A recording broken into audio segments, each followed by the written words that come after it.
liked you better with glasses. Too bad. I like me better without them.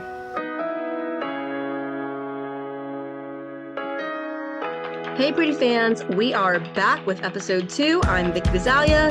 Thanks to everyone for tuning in thus far. We had some good listenership in episode 1, and we're back for the second episode, Summer Dress. Yeah, every day new people stop by, they listen. You keep seeing, the graph on Spotify analytics go up, and it means a lot.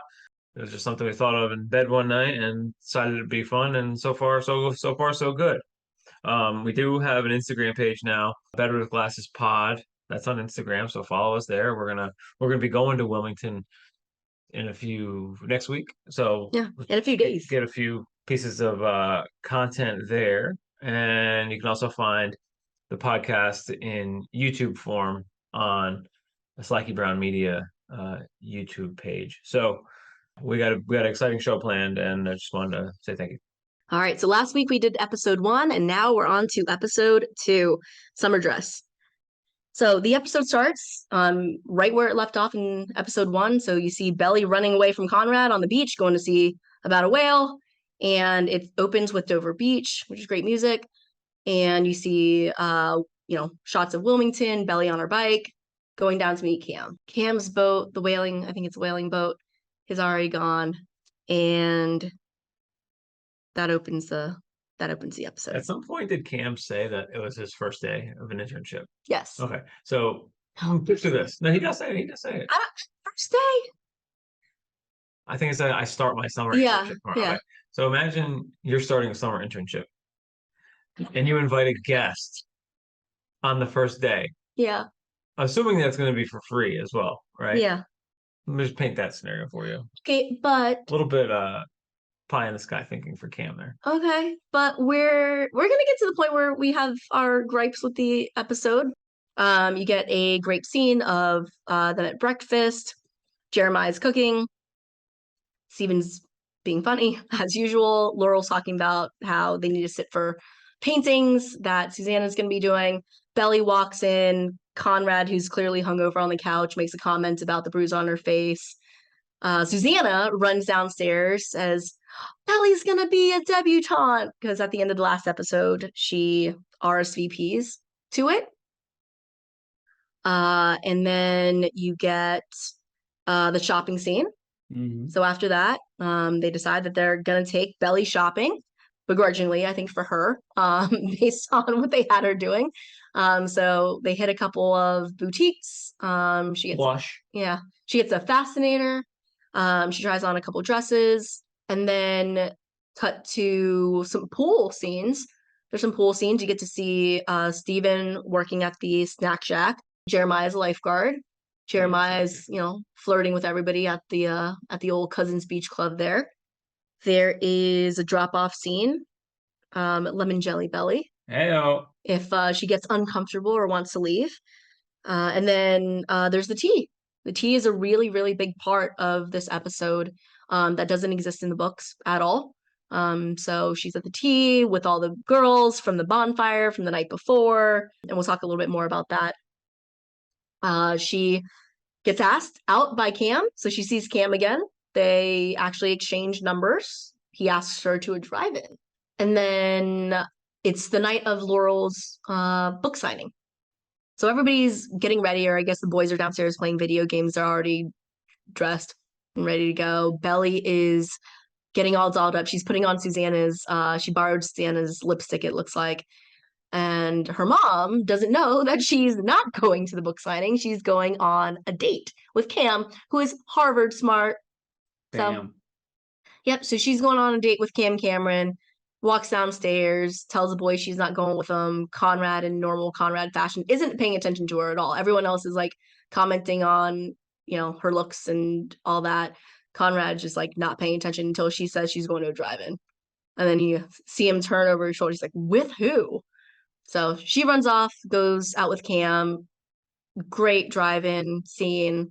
You get Cleve and Castillo meeting Laurel. They have their first interaction. You get the hintings of Conrad and Cleveland's relationship that's about to start. The boys decide to crash drive-in, bad idea. Doesn't end up terribly for them. And it doesn't end up too terribly for Belly either. She gets her second kiss, which I think is a little bit of a more of a makeout session with Cam in the driveway when he drops her off, and then it ends with Belly and Conrad. The big scene. The big scene, throwing blows back and forth. Awesome. Yeah, so that's the episode. I want to do a little bit something different for this one. And I think, and the reason I say this is because I think that this episode, at least for me, and I'll see how you feel about it, but while there are a lot of really great scenes, I think it's more about the character development and getting individual shots of the characters and getting to know them a little bit better, because the pilot sets the stage for the plot. And while this episode definitely moves the plot along, I think it does a lot for the characters. So I actually wanted to break it down by character. We're all here for it. Yeah? All Okay. here for it. All right. So I'm gonna let you take it. Who do you want to start with? I'm gonna start with the top. Let's start with Belly. You want to start with Belly? Oh my gosh. Okay. So great episode for Belly. Interestingly, this is, I think, probably, in my opinion, the purest show episode. And what I mean by that is it borrowed just like a handful of scenes from the book. Like maybe just the drive-in was from the book. Everything else was like created for the show. So I think it did something for Belly's character. It was fun. She got to, I love the debutante part of it. I didn't know going into the episode, my first watch, if I would like that storyline, but it did give me like Rory Gilmore vibes, something similar, like girl who has this connection to like this rich part of her family, and they do this thing. And I was thinking of Rory Gilmore vibes and like Garnet well, that too. behavior. That too. You know, there's also a floppy-haired boy who takes her to the debutante ball, and we can compare that note. But I liked that part of it. And then I also loved, you know, I'm a sucker for like the she's all that pretty woman thing, and I think that's one of the best parts of this episode for Belly is she gets to go shopping. So she comes down, she's wearing her hoodie, Cam's hoodie, I guess. She makes some crack about how like, oh guys, like don't fight over me. Jeez, guys. Yeah, geez guys, like don't fight over me. I'm not going with any of you. So again, asserting her independence, which I liked. And then there's like a really great montage of her shopping with the moms, which I love. All real stores, it appears. We'll find out now. We'll find out when we attempt to go to said stores in a couple days. But no, I mean, I like anything that has to do with that whole thing, like shopping, trying on different outfits. You love the pretty woman montages. I loved that. I loved it. It was so good. And I also loved how awkward she was, like when she was trying on the various outfits, I guess now for the tea. That part looked pretty like she was having fun with it. And then by the time she was getting in the dresses, it was like so out of her element, and she played it really well. Do 16-year-olds care about wedding dresses, essentially? 16-year-olds care about prom dresses. But our prom dresses are not necessarily white. No, they're not. They're not white. I wore a wedding dress to my prom, but that was just a personal choice. And then she wore a prom dress to our wedding. Yeah, I did not wear a prom dress to our wedding, but no, I mean it definitely brought back memories of like going dress shopping with your mom and having it be fun. I liked her at the tea. Oh yeah. Yeah, like she showed up and it could have been really, really awkward, but I was kind of afraid that it was gonna go a little bit too mean girls. Yeah, well, and catty. Like when she shows up and she sees all the people from the bonfire the night before, I was actually hoping that they wouldn't make all the girls bitchy And they were like, nice. and they were nice, and that was actually pretty refreshing. Remember in Crazy Rich Asians where all the girls are Yes. mean? That's what that's if it could have been bad. Yeah, like that's I mean that's a trope that like happens all the time, and I was happy to see that. She sits down. You had even said when she got out of the car because she was all dolled up, you're like, somebody's got to do something with that bruise on her face. And I was kind of like keeping it to myself because I'd already seen it. I'm like, don't worry, like that's a major point. So, yeah, they were really nice. It gave them a reason to have all the interactions that they're going to later on have. And Nicole in the book is not a fully fleshed out character at all. Okay. Yeah. So she's just like the girl in the Red Sox cap at the bottom. Yeah, she's good. That's it. Yeah. Oh, she's great. Yeah. Who does she remind me of? Brandy. Brandy. Yeah. No, Summer does a great job. I liked that you could tell she was uncomfortable, but almost had a sense of comfort in the fact that all these girls who are nothing like her were so intrigued by the fact that she was family friends with like the famous boys of Cousins it Beach. instantly gives her credibility. Yes. And it's like pushes her up by a connection. Yeah. It's like when you have Michael Jordan on your podcast, you're immediately certified. Yeah. Yeah. Now you're looked at in a different light. Yeah. No way the teacher didn't see them passing that bottle around. By the way. Maybe. I don't know. Oh my. You think so? Oh my. They were like the front and center table. Front and center table, yeah. But hey. Oh, it made for good TV. Suspend disbelief. It made for good TV. But it's funny. I didn't notice this until we were just rewatching it, and I like that Belly gets to play more flirty, like more openly flirty with Cam. It's new. Yeah.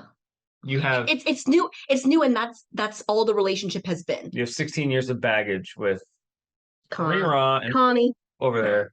So yeah. No baggage here with Cam, just guy I kind of like. And no confusion, right? Like he's clearly interested in her. It's a romantic thing. Clear cut. Yeah. So it was nice to see her like that. I like the drive-in scene a lot better played out in the show and as written in the show than it was in the book. In the book, Cam takes her to the drive-in, but she's so in her own head and nothing happens between them. And then she's thinking that the date went terribly wrong. And then they don't have like a real conversation. They don't have a real moment until he drives her back home. Yeah. Cam making a great case for why to be a marine biologist. True. Right? Very true. There's a fish with Benjamin Button's disease. Who knew? I was intrigued by that. Damn. Like I felt the need to fact check. Quit my job. I felt the need to fact check everything he said, but you can take him at his word instead of fact checking him. You know that. It sounded He's Harvard smart. He is Harvard smart. Can I do a little book comparison there? Sure, you're doing this characters here. I know, but here's my thought. I am wondering if Jenny or the writers decided to steal some Conrad character traits from the book and gave them to Cam. Because constantly in the books, they talk about, or Belly talks about how Conrad was like a nerd growing up and he liked reading the encyclopedia and he knew all about, in the third book, they talk about how he knows all about astronomy. And then they talk about how he had a stamp collection. But she says that she loved that part about him, that he was like so passionate about like just random stuff and she never cared. If she cared about it, she liked hearing him talk about it. Stamp collections don't play on TV as a hunk. Well, they didn't play that way in the books either. That was kind of the point. And when I was thinking about it, like how she was interested in what Cam was saying and he was like nerding out on all this marine biology things, I was wondering if I'm like, oh, well, maybe they gave some of those character traits to Conrad because they haven't really shown any of that. Next character. Let's hit Jeremiah. Jeremiah? I think this is a really great Jeremiah episode. Oh, and the balls joke is good. Shook is good. I like, again, character development. I like that he is making a hangover smoothie or concoction for Heavy breathing will fuck up the ingredients. Yeah. He's like poaching an egg and he's like pushing Steven aside. I like a lot of his dialogue. The pool scenes were good. Mm-hmm. The pool scenes with Steven, he's being flirtatious too. So that's the first real interaction of him being flirtatious. This was added. Obviously, it wasn't in the book, but they added it. But you find out that he's bisexual. So he's talking about all the makeouts that he've had with I just like all the kissing people. people that make me out. Yeah. Yeah. Well, I think he But- shows his entitlement in this episode. Just a hint of entitlement. Like a 10% entitlement. What made you say that? So he is supposed to be putting towels somewhere, obviously. Mm. Just plops them on some random guy's fucking golf cart. And then waltzes in without a shirt on to this fancy debutante meeting. Yeah. Where, okay, his family knows the club, but still rude. It's also Well, confidence and like it doesn't really give a fuck, which I like. I like it about him. It's just, he knows that because he is who he is. I He think can probably so. do that. Yeah. Yeah. I like that he gives that lightheartedness Definitely. to the three boys that are the main characters in the show. I do love his character. Like Yeah, no, I'm not all about the Jeremiah and Belly thing. I still think that they have way more best friend vibes, but I also think that Jeremiah just gives off that best friend vibe. Like Yeah. like he's the life of the party. He wants everybody around him to be happy and Belly probably had free. a better time with him. So now your favorite, Steven, let's get to Oh, him. great. He had great lines in this episode as well. He gets the boomers gonna be tipping me like or however. Those country club boomers are going to tip me so hard they don't know what hit them. Yeah, great line. Great line, great bloopers. So Oh yeah, and then he gets like Steven gets lucky with his new lady. they have a little beach rendezvous late at night. Very romantic. Yeah. God, I love Shayla. That's not quite Shayla. That's not Shayla. You're getting everywhere. That's my Shayla. Honestly, you're getting everywhere. Are you done? Yeah, I'm done. Okay. All right. Any other comments on Steven? Great character, killing it. Who's your favorite? Yeah, he's killing it. Oh, good shirt. That one shirt with like the purple thing with the red in the middle of it. Fire. Flower? You sound like Jeremiah with the pineapples. It was a flower. I gotta say, maybe it's a flower, but it's fire. Okay. Oh, I forgot to record.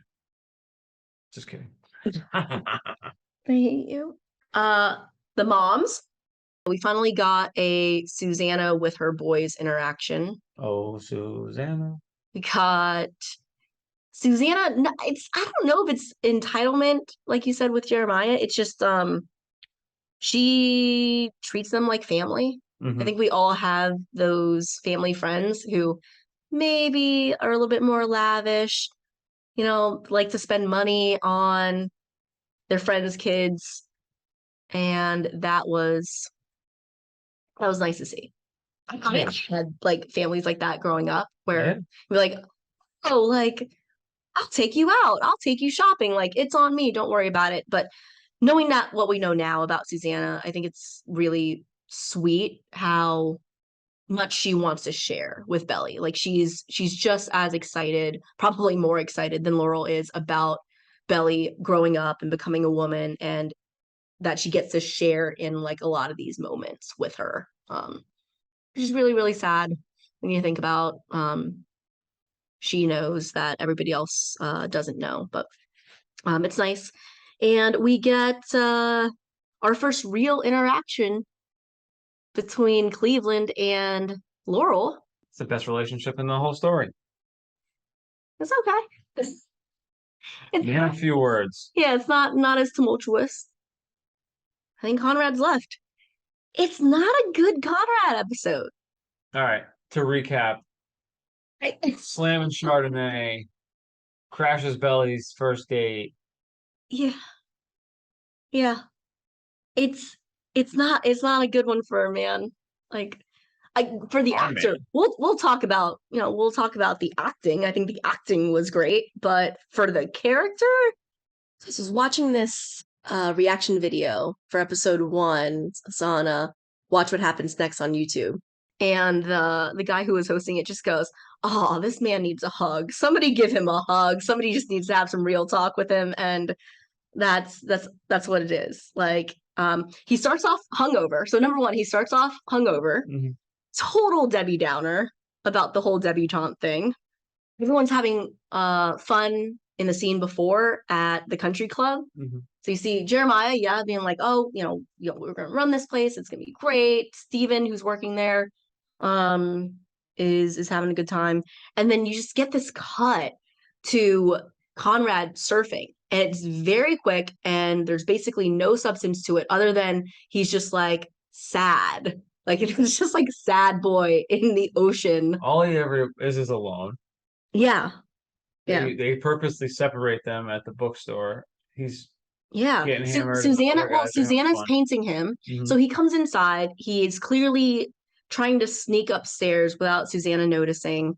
He begrudgingly interacts with her, sits down for the portrait. I think it's a good scene, but he won't talk to her. He's kind of like a mad at the world kind of guy. Like, come to later find out, I think he probably feels like my thought is like he feels like he's losing control. Used to be the center of attention, and whether he wanted it or not, he always had that. Like he always had her captivated, and not necessarily that he let her go because he never really had her, but he's like watching all these interactions, and I think he's losing his mind a little The bit. story is all this time, right? But you don't really want it until you can't have it. Yeah.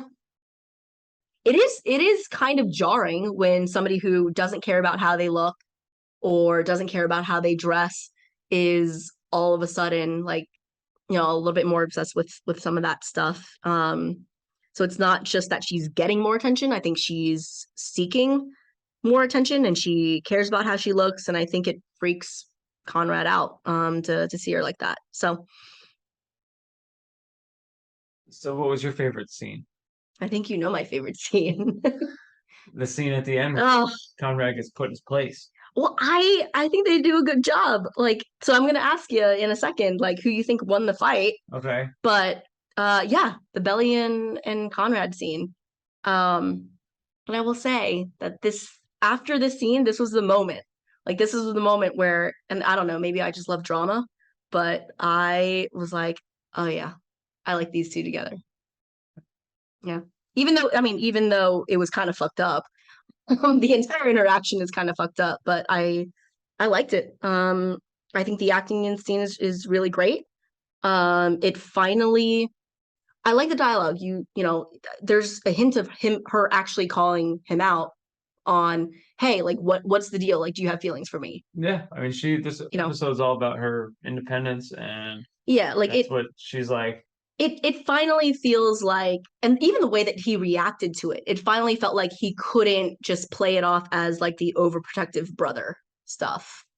Like there was a very clear difference between how the banter between her and her actual brother was in this episode and how Conrad is acting. Well, I mean, when everybody can see it. When they pull to the movie theater, it's not even like Conrad does anything. Yeah. But Steven at the end calls him out and is like, "It was your idea, bro, it was your idea to come here." So I'm thinking she must know he likes her, right? Yeah. Or she's just like, tell me, like why are you being this way? Episode 1 was a lot more of her just being like, hey, what's wrong with you? Like there's something up with you. And this episode was a lot more of her just calling him out. And like I said, from the moment that I saw the scene, I love the characters. I love them both. And it was great. So then you come to find out that Jenny says this is the scene that they did for their chemistry read. Oh, yeah. And in multiple interviews, Lola had mentioned that the screening process, it was her first, I think, audition. for something big ever. Yeah, it's not big. And they did it all during the pandemic. She interviewed, every step of the interview process was over Zoom. Can you imagine? I don't know. Is that easier, or do you think it's harder? Well, the only national commercial I ever booked was over video. Like you taped yourself? Yeah, tape myself. Okay. But Zoom is still live, right? But I'm wondering if you Zoom is still alive, but I mean, it's definitely easier. It's easier if you have like, you don't have to go into that awkward room no where stage fright. yeah, there's no stage Taping it. fright. Well, there's also you can't see the competition. I don't think. Yeah, no. Right? Like, Good wait, point. because when you're going into a part, you're like comparing how you look To everyone else. to everyone else. Sure. You like see, like, who knows how many people audition for Belly, right? But when you walk into that room where everybody's waiting to go into the casting room or whatever, and there's like hundreds of people, it's really intimidating. So No, absolutely. but I also think acting by yourself is weird. Like, acting via camera is weird. So Well, the timing could be a little off too. You know how Zoom is. yeah. So I'm not totally sure, but I think at the time of the chemistry read, she must have already had the role of Belly. I'm not really sure if she was just doing chemistry reads with a bunch of potential Conrads, or if they both needed to play off of each other to get the part. She did say in an interview that Chris Briney made her really nervous when they were doing their chemistry read, and she said something about the fact that he felt so much like the right Conrad, and she said he was so great that it was almost like she felt nervous because she had to do a good job to make him look good too. And it was great. And they have awesome chemistry together. So This is from TSITP Reddit. Watching the two of them on TikTok, it seems like Lola likes Chris. So other people are thinking that too. okay, but this is the old, that's what everybody says. So who won the episode? Okay, so we got to clarify, because we had to clarify last time. Character wise, who won the episode? We're doing besides Belly. Besides, She always wins. She's turning pretty. Steven. you always say Steven. Steven and Shayla. There's better Steven and Shayla. Cam. Yeah, Cam's got himself a baddie. Baddie?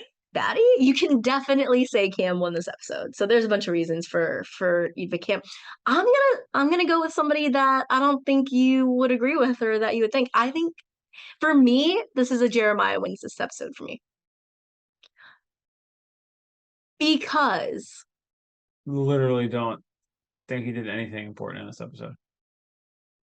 I think that we get to understand how he fits into the dynamic of these characters, and you learn a lot about him. You get to see his interactions with every person. You get to see the things that he cares about. You get to see him supporting his boy. Okay. You get to see him giving advice to Steven, which will come back around later on with him and Shayla, where he helps him out. You see him being Belly's friend, which sets up everything, because it's all about, like, do you want to be with a person who's fun and is your friend and doesn't make you feel like you want to die inside? And he's just there for her. Like, he's there for her time and time again. And you get some of that from him. So it's the culmination of all his little things that he does in this episode. You find out that he's bisexual. Like, there's so much Jeremiah, and I think going back to my point before, it's such a hard fucking Conrad episode that I think it allows Jeremiah to shine as a character that you don't have to care ends up with Belly. You like that he is there. He is, again, that breath of fresh air. Always. He keeps the show lighthearted and fun. And it sets up the fact that there probably is something boiling beneath the surface that you don't quite get to see. And I think that sets up the back half of the season. Okay. So. Quick, favorite song? What was your favorite song? Selena Gomez. Selena Gomez. Such a good song. I mean, I don't know if it's a good song to like bump in on your car, but it was good for the moment. Yeah. Mine was Dover Beach, Baby Queen. Who, by the way, I don't actually know who Baby Queen is, We're and gonna I've find out. never heard that song before. Some diamonds in the rough here. Ice Cream with Selena Gomez, 768 million plays on YouTube. Dover Beach by Baby Queen, 515,000. Yeah. And I wouldn't have known the song. Jeez. And I still don't really know the song, like, but when I hear the song now, I think about the opening scene of the show, and I think of the beach, and I think of Belly being wistful, and it makes me feel good. So that's my favorite. That's over 1,000 times more plays. All right, before we wrap things up, let's get into a little bit of the credits here. Episode 2, Summer Dress, directed again by Jesse Peretz, who also did Episode 1, Summer House. Teleplay by Becca Gleason. From the way it looks, there's going to be a different person who did the teleplay each episode, so that's pretty cool. Bouncing on over to IMDb. User rating 7.3 out of 342 votes, and last week it was way more, so there's more users voting on this in a week's time, so it's still popular. People are still watching, and that's what's up.